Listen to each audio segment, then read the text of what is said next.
Ouais, c'est vrai qu'elle est très décriée, cette Europe. C'est un peu un monstre tentaculaire qui commande toute notre vie dans ses moindres détails. C'est une sorte de monde un petit peu hors sol qui s'appelle Bruxelles, qui est peuplé de technocrates perchés dans une tour, le Berlaymont, c'est-à-dire le siège de la Commission.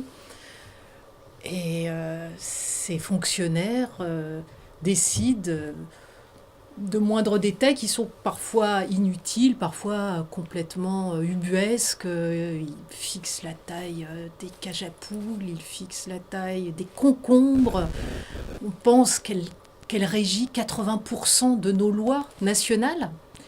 Et puis, c'est une Europe aussi qui semble peu protectrice, alors que la mission, le projet européen, c'était la paix en Europe, c'était d'assurer la prospérité des citoyens, des États. On s'aperçoit que finalement, elle défend assez peu contre la mondialisation, contre les délocalisations, y compris entre les pays européens.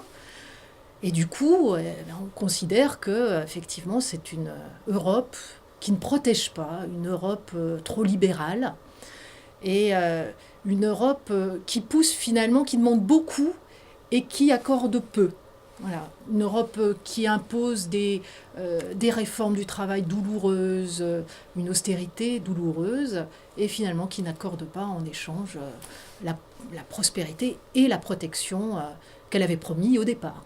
L'idée de cet ouvrage, c'est de confronter finalement l'image qu'on a de l'Europe avec ce qu'elle est en réalité. Donc c'est d'offrir des points de repère surtout, des points de repère historiques, juridiques, économiques, de rappeler aussi ce qui s'est passé récemment dans l'actualité.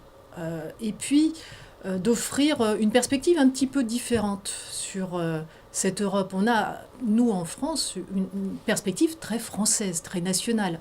Alors le projet européen, il se conçoit à 28, bientôt 27, mais donc comme un ensemble où chaque pays finalement a ses propres impératifs de politique intérieure. Il faut pouvoir les concilier. Et ça, c'est vrai que c'est la particularité de ce projet, mais ça s'explique très difficilement.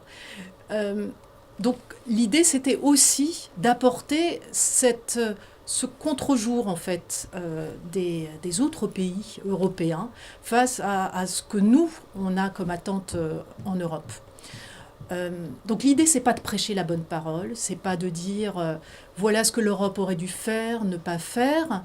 C'est d'offrir finalement ces points de repère qui vont permettre à tout un chacun, le citoyen, de se faire une idée, de critiquer même ce projet européen tel qu'il est aujourd'hui, mais en tout cas de participer au débat européen.